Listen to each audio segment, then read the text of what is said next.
There was a time when owning a home wasn't a dream, it was an expectation, a milestone, a symbol of stability, adulthood, and success. But something changed. Quietly. Systematically. Today, for millions of Americans, homeownership feels impossible. Prices are skyrocketing.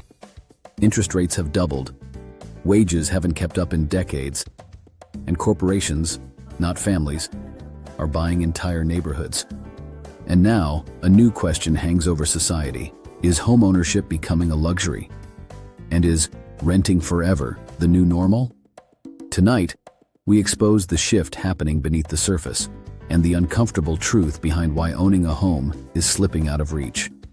This is Money Unmasked. And this is the future of homeownership. The traditional path went like this: work hard, save money, buy a home, build wealth, live the dream. But for younger generations, that path has been replaced with something darker. Work hard, pay rent, struggle to save, watch prices rise faster than your paycheck. Repeat. A 2024 survey found over 70% of millennials and Gen Z believe they'll never own a home. Not because they don't want to, but because the math simply doesn't add up anymore. The dream didn't collapse in a single moment. It faded gradually, stolen piece by piece by an economic system that no longer favors the average person. In the 1960s, the median home cost 2.5 times the average household income. Today, it's often 8 to 10 times. In some cities, Los Angeles, Austin, Seattle, Miami, it's worse. Wages rose around 20% since 2000. Home prices rose over 150%. The gap is so wide that even a lifetime of saving can't cross it. This isn't a market problem. It's a structural failure. A system where housing is no longer shelter, it's an investment vehicle. A vehicle the average person can no longer afford to board. Interest rates doubled from historic lows, going from 2.5% to over 7% in just a few years. That single shift eliminated 40% of buyer purchasing power. A home that once cost $400,000 now requires the income of someone buying a $650,000 home, simply because of interest. Buyers weren't priced out by the homes. They were priced out by the financing. The Federal Reserve pressed a button, and millions lost their chance at ownership. One of the largest wealth barriers in modern history was created quietly, by raising the price of debt. Saving for a down payment used to take a few years. Now for many it takes decades, if ever. Rent is rising faster than wages. Inflation erodes savings. Car payments hit all-time highs. Student loans return. Healthcare costs skyrocket. The average renter saves less than 5% of their income, and at that rate, a 20% down payment is nearly impossible. The down payment isn't disappearing because people are irresponsible. It's disappearing because survival takes everything they earn. Here is where the story darkens. While individuals struggle to buy one home, corporations buy thousands. BlackRock, Invitation Homes, Progress Residential, pension-backed real estate trusts, private equity funds. They buy entire subdivisions before a single family ever sees them listed. They don't negotiate. They buy in cash. They buy fast. And they buy with the intention of never selling. Why? Because renting you a home is more profitable than selling you one. In some markets, investors now make up 1/3 of all buyers.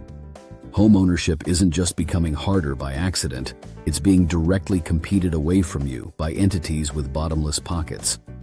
And as they accumulate homes, you accumulate rent receipts. Home builders used to build affordable starter homes. Not anymore. Why build one $300,000 house when you can build a $900,000 one? Or an entire block of luxury rentals? Builders follow profit, and profit says, build for the rich and rent to everyone else. New construction data proves it. Starter homes have dropped by over 80% since the year 2000. We're not building homes for buyers.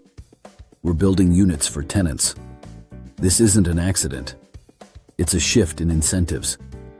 Millennials and Gen Z aren't financially immature. They're financially outnumbered. They face the highest rent-to-income ratio in U.S. history, the highest debt levels, the lowest home affordability, the fastest rising home prices ever recorded. Meanwhile, older generations bought their homes when a single income could support a family and a house cost the price of a car today. The game changed, but the advice didn't. Just save more, they say. But how do you save in a system designed around extraction? This isn't about avocado toast. It's about structural inequality. Here's the truth. Renting for life is not a personal failure. It's becoming an economic model. Corporations want lifetime tenants. Banks prefer customers in debt. Developers prefer luxury renters. Investors prefer rising rent. Governments prefer property taxes collected reliably. Nobody in power benefits when you own. Everyone benefits when you rent. A rent-based society creates a predictable, controlled, compliant population. Ownership gives people leverage. Renting locks them in place. The rent forever model is not a prediction. It's already here. So, is this the future? A country of permanent renters? Maybe. If nothing changes, absolutely. But awareness is the first breach in the wall. Understanding the system is the first step to escaping it. Because here's the secret the system doesn't want you to know. People still find ways. New models are emerging. Alternative investments, decentralized ownership, shared equity, co-housing, community land trusts, crypto-backed real estate platforms, and intelligent financial strategies that break past traditional barriers. The system may be rigged, but that doesn't mean you have to play it the way they designed it. Homeownership didn't disappear by chance. It was allowed to slip away while the world was distracted. A perfect storm of policy, profit, and power transformed the American dream into a corporate opportunity. And unless something changes, the future will be owned by those who already own everything. This is the story behind the housing crisis. This is why families are being priced out. This is why generations feel hopeless. And now, you've seen what they never wanted you to understand.